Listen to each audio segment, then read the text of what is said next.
Mesdames et messieurs, alors c'est votre humble serviteur Mayo Djino de Bundes TV. Nous sommes venus encore pour vous présenter notre émission d'aujourd'hui concernant le femme. Alors suivez après. Chère femme ou cher homme, cherche à ce que ton mari puisse t'honorer.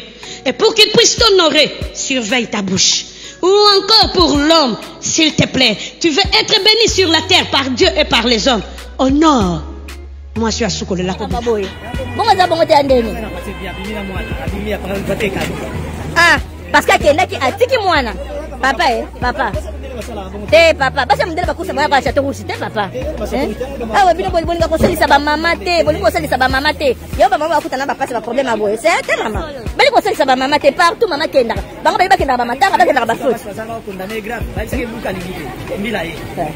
Bali ko sali saba mama te ba saba cause. Comme maman yeye mo atiko mwana kata voiture.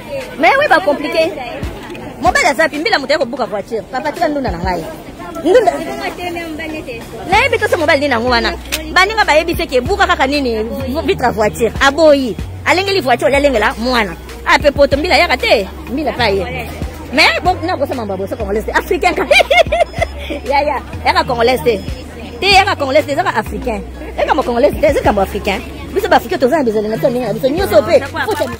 Balandia Mayo Djino de Bundes TV bouti kolanda moi extrême ok oyo maman na biso atikaki voiture na ye na mwana na kati. Alors ça là qui bien yo ok ko sala ba achat et ça là bien te parce que la police pakoya ba kolinga ba contrôler ba eloko nini ezana kati pona nino tiki mwana ye moko. Alors ça là qui passe alors tolanda moi extrême. Atika ka ate. Ko biloko de na kati wana. Lo sa kata mutu kawana. Ba yebi se buka vitre abo est-ce que ça procédure mulai. Ba compliqué makasi. Buka vitre alingi te ko buka vitre. C'est comme bilai abuka lo vitre. O protéger moi na to protéger voiture. Nyo se pe o zaka faute ya mibali na biso ba congolais. Bali ko aider basi na bango te. Makamo to oloba. O mona moi senda bali ko aider te ake na ko aider makamo. Ya solo. Abenda moi sa makamo kadi na Château Rouge. Tasi ko moi singa kangamina mwana kuna. C'est normal. Mwana kangamina kata voiture. Comment? Papa, l'habit français t'es. L'habit français t'es papa. Moi je comprends pas lingala. On appelle l'habit français t'es. C'est ça le problème. Allah pas. Bituna tuna maman tali. Hein? Maman tali. Mais c'est pas que moi on pas de temps là, il faut que tu gagnes moi. Maman, encore mundele, moi na ba ko kena ye. Moi na ko kende, ba ko sanga moi na lelo. Ok, na maman tiki moi na kata voiture. Na ba ko minene ti. Tiki moi na kata voiture. Ok ça ba cause. Ba comment contrôler ba pine ba contrôler voiture ba contrôler ba camion. Eh Château Rouge ngo blanc te ka yango. Ba contrôler voiture, ba contrôler camion. Ah papa da ya. Eh ya. Kasi ba kena ye. Ba kena ye ningeza wana. Ha? Ola bini. Ah, on a vu français, t'es rare à l'ingala. Moi, la femme m'a écho. Ben, prudence, c'est quoi, maman va contrôler voiture, ma camoufle, battre la nini, comment on est? Battre la pneu, battre la permis, ma camoufle, tout. Ah, mon capote, t'as la monnaie, la vanille tranquille, hein. Habite que papa, c'est un problème. Hein? T'as la police pour c'est que ça, moi. Moi, on a filmé Bambi les témoignages, hein. On a filmé Bambi, là, t'es dans celle qui a boy. À mon cas, t'es à Château Rouge. On comprend pas. Mbila linga boy. Azimo msala. Moeta. Papa. Kasi papa tayo mo ko bino papa mo sa mama ko c'était. Au moins c'est comme maman de sala ni faut faire no papa te. Ya vous savez? Papa le banana. Oui, ma papa qu'est-ce que vous voulez? Non, je parle français papa, on est en France. Tout à l'heure c'était pour rigoler. Je sais. Oui papa. Parce que quand je suis arrivé j'ai voulu prendre le coup avec lui. Ah oui, ça c'est pour moi. Ça on appelle ça l'endembi. Je vais mettre ça dans les poissons, c'est très très bon l'endembi. Noko. Le banana makambo. Vous avez un restaurant? Non, c'est pour la maison papa. Ah ok, d'accord. Mais bon appétit alors. Merci. Papa nataka kawate. Na yaka osaba course papa na kala kutena makambo. Papa, siko le bana poni mibali bango saba saba course te. Ba makambo me bango kili de gauche à droite, mais tala siko. Makambo te. Eza yeye moko moi ça watika ki mwana na voiture. Akasa ba course siko tala mbila. Bata la pine mabe. Bata la permis mabe. Bata la biloko sombi. Bazo luka place eza. Matande ba umele. Bazo luka eza wapi? Château Rouge le yindi ba mama. Soko yo ko sala ba course mama. kotika mwana na voiture te simba mwana liboko kende na mwana faut pas kotika mwana pona ko éviter ba problème kende na mwana do bomonde batu batondi nyonso bota Château Rouge batu batondi po ane parce que ndeko moko mosi aye ko sala ba course akamata tiki mwana na kati ya voiture ya simi nzela ke ya bloqué na ndako na ye et puis alingaki a passé na Château Rouge pona ko sala ba achat ndenge ezalaka. Alors dans ma commune à Château Rouge a braqué pe voiture na ye bien parce que na mwana il y a 3 ans na kati ya voiture. Alors maman a parvenu kotika mwana na kati ya voiture a bloqué voiture hier à kosala ba achat. Alors oui maman la situation wana ezalaka bien te parce que okotika mwana na kati wana mutu soye buki porte ya voiture c'est ka buki fenêtre on ko soye mwana akina ou bien des fois il passera que comme tout le monde a na vidéo moko boye maman tika ki bana na kati ya voiture alors étouffement on ezaki na Amérique na je crois na Los Angeles atika ki bana na kati ya voiture. Alors bana étouffement wana bakoka ki ko supporter parce que ezalaki mulunge makasi. Alors esalaki que bana bakoka ki ko supporter en moté alors ti bana ba yoko étouffement wana ebomaki bana wana. Alors comment esalaki pasi tant la police ayaki ezalaki déjà trop tard bana bakufaki. Alors eloko wana ezo passer na société na biso mingi. Alors ya mwana Mayo Djino de Bundes TV avani kimia te alobi que non il faut to lobela ba maman parce que les a conseil gratuit parce que bino moko tant nzamba apesi yo bana te okomi kolela o nzambe nga na botaka te o nzambe otiki nga ka boye pona nini kopesa nga mwana te. Alors tant mwana mama nzamba azwe bana ya batu apesi yo siko yo siko il faut assumer responsabilité na yo en tant que maman papa. Alors ozwi bana otiki bango nini na ba situation moko ezanga tatina kaka apprécié na kende kosomba biloko na sala fit fait. Alors mais bana tant bazala kite yo mutali boso kolela nzambe pesanga bana nzambe pesanga bana nzamba batazwi bana atielio na libumu siko yo oboti bana siko bana na tant babimi na mokili bazali susu ya yo moko te parce que l'état azawana azape nzambe ya se yo pe ozawana ozane en tant que parent. Alors tant que bana bazokola il faut yo assumer responsabilité na yo maman.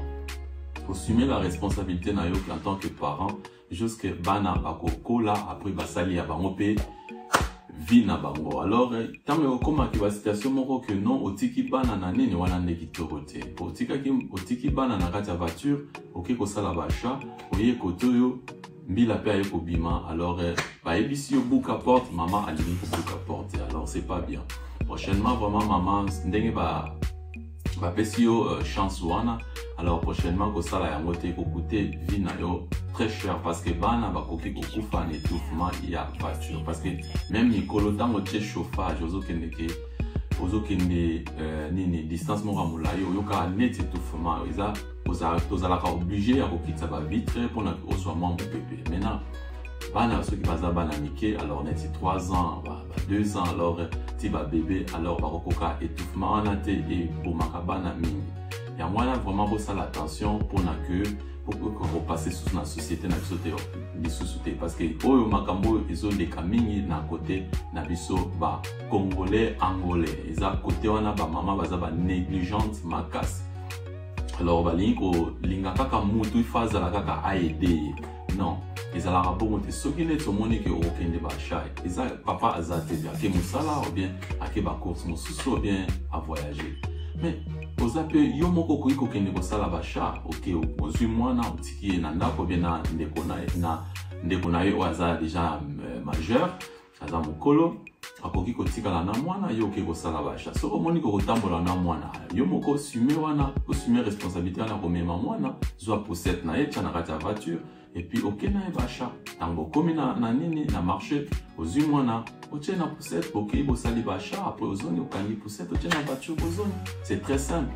Alors oya kozala ke otiki mwana na kati ya voiture eza mabe mingi mama parce que okoki kosala ngo ke non oza sur aux alentours quoi peut-être 2 minutes 3 minutes mais oyo zokende kosala ba chat ke okoumela alors batikaka mwana ye moko te ke yo oke kosala ba chat après oya kota mwana mais ata yo moko vraiment raisonnement wana eza eutaki wapi ke okende distance to bimi na yo pe distance moko mwa mulai que okosala ba 1 heure 2 heures. Alors c'est pas ça maman maman.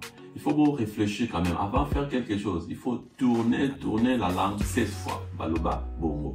Tourner la langue avant de dire quelque chose. Alors, avant de faire quelque chose, il faut tourner même. Tu peux tourner la tête comme ça pour savoir qu'est-ce que je vais faire. Alors, pour nous raisonner bien, alors il faut tourner la tête.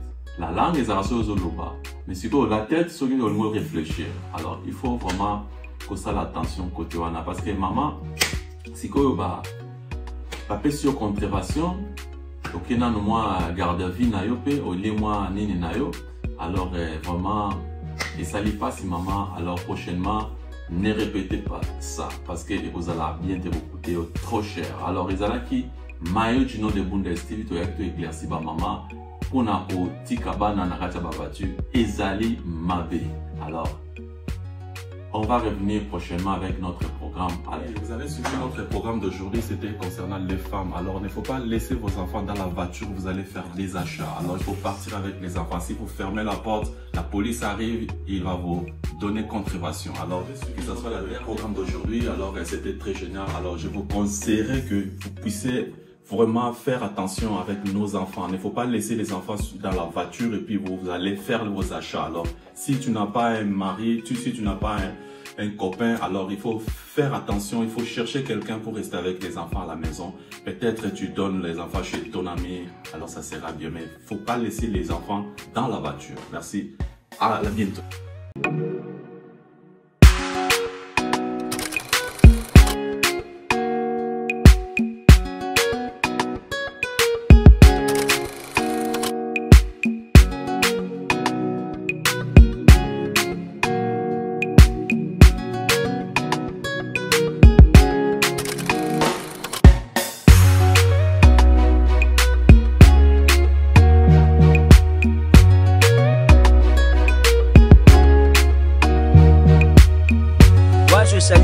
Mayo. Hello everyone, watching me from around the world. I've got some great news for you.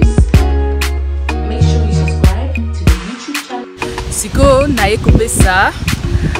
Abonné Mayo Djino de Bundes.